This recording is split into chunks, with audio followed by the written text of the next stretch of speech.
Self-development with tactics.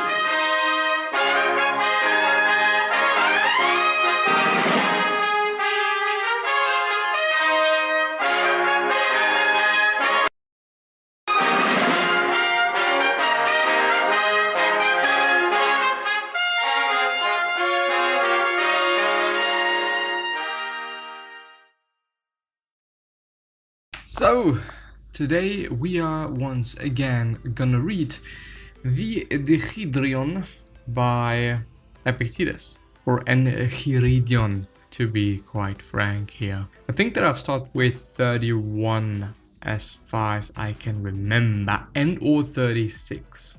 Well, probably or, not and or. Wouldn't make too much sense. Well, I'm just gonna go ahead with 37. If you're dazzled by the semblance of any promised pleasure, guard yourself against being bewildered by it, but let the affair wait your leisure, and procure yourself some delay.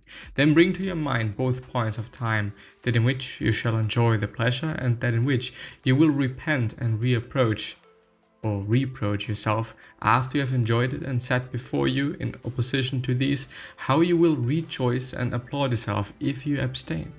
And even though it should appear to you as a seasonable gratification, take heed that its enticements and allurements and seductions may not subdue you, but set in opposition to this how much better it is to be conscious of having gained so great a victory.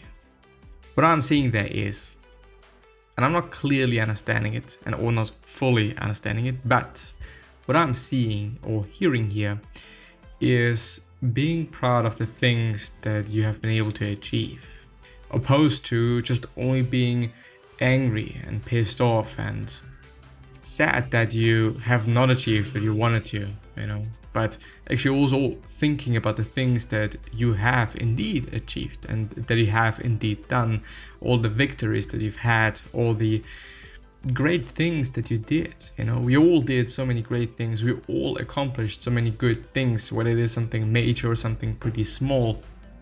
It depends on your viewpoint whether it is major or pretty small. And so think about the things that you've already done, the things that you've been able to do, and value them more that you're doing right now. 38. When you do anything from a clear judgment that it ought to be done, never shrink from being seen to do it, even though the world should misunderstand it. For if you are not acting rightly, shun the action itself. If you are, why fear those who wrongly censure you? When you do anything from a clear judgment that it ought to be done, never shrink from being seen to do it, even though the world should misunderstand it. For if you are not acting rightly, shun the action itself. If you are, why fear those who wrongly censure you? If you are not doing things rightly, or if you are wrong. 39. As the proposition either it is day or it is night has much force in a disjunctive argument, but none at all in a conjunctive one. So at a feast, to choose the largest share is very suitable to the bodily appetite, but utterly inconsistent with the social spirit of the entertainment. Remember, then, when you eat with another, not only the value to the body of those things which are set before you, but also the value of proper courtesy toward your host. I think this just makes sense, doesn't it? But still important and useful to be talked about. 40. If you have assumed any character beyond your strength, you have both demeaned yourself ill in that and quitted one which you might have supported. 41. As in walking you take care not to tread upon a nail or turn your foot, so likewise take care not to hurt the ruling faculty of your mind. And if we were to guard against this in every action, we should enter upon action more safely. Something that I've very recently actually been talking about as well is thinking about the things that could go wrong and thinking about the consequences of your actions. Sometimes there are severe consequences, really fucking severe consequences that you actually wouldn't like to have. And it then makes sense to think about things a bit more than you usually do, or one usually does, and then reevaluate whether it is worth the downsides compared to the upsides, or in ratio to the upsides, to do whatever you're about to do. 42. The body is to everyone the proper measure of its possessions, as the foot is of the shoe. If, therefore, you stop at this, you will keep the measure. But if you move beyond, you must necessarily be carried forward as down a precipice. As in the case of a shoe, if you go beyond its fitness to the foot, it comes first to be gilded, then purple, and then studded with jewels.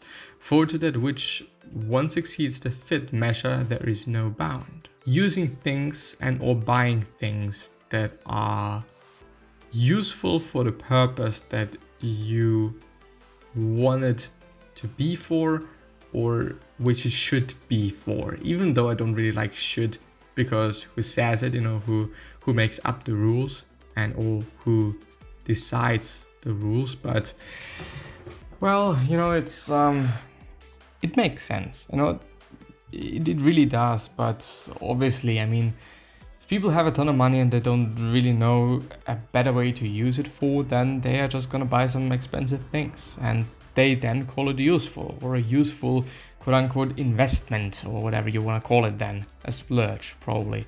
But the thing is, yeah, it makes sense. Why would you buy something which should be used in a certain way, or which intentionally was supposed to work in a certain way that it is not working at this point in time anymore?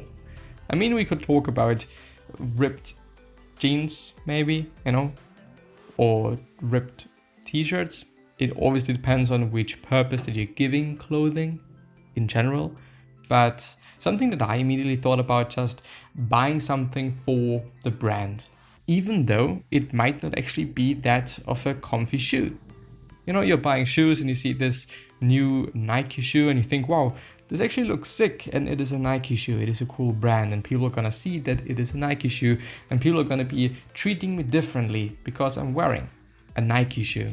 But it is actually not as comfortable as this other Adidas shoe, or Puma, or whatever it might be, I don't know. And so you buy the Nike one, even though it might be more expensive, might actually be not as comfy as the other one, and so on and so forth. This is something that I immediately had to think about, and something that I've unfortunately also done. Even though I really try to think about things, sometimes it is just what it is, and there might actually be some phenomenon that is just based on this thing, this thing that I just described.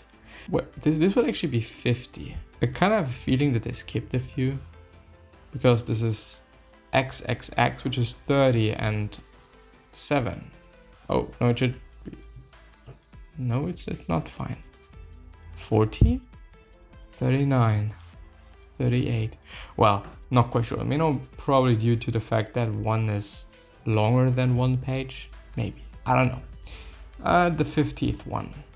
Women from 14 years old are flattered by men with the title of mistress. Therefore, perceiving that they are regarded only as qualified to give man pleasure, they begin to adorn themselves, and in that to place all their hopes.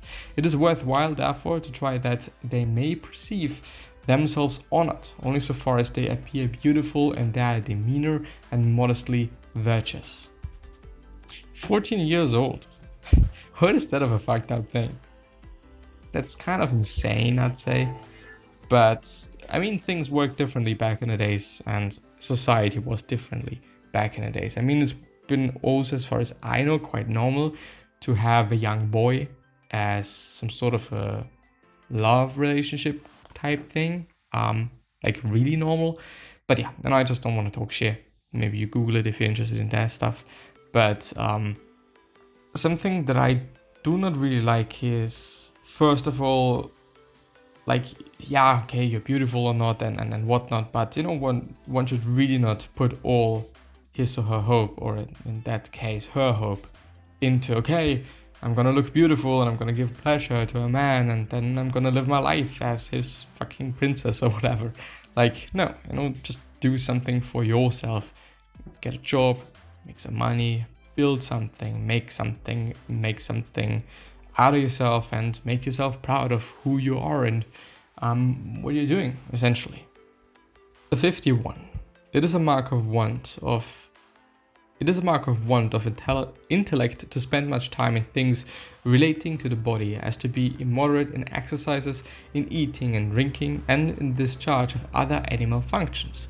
These things should be done incidentally, and our main strength be applied to our reason. Incidentally, I see. But I think other animal functions, do they also talk about sex there? I don't know, it is an animal function, isn't it? Quite interesting. And the last one for today, which is 52. When any person does ill by you or speaks ill of you, remember that he acts or speaks from an impression that it is right for him to do so.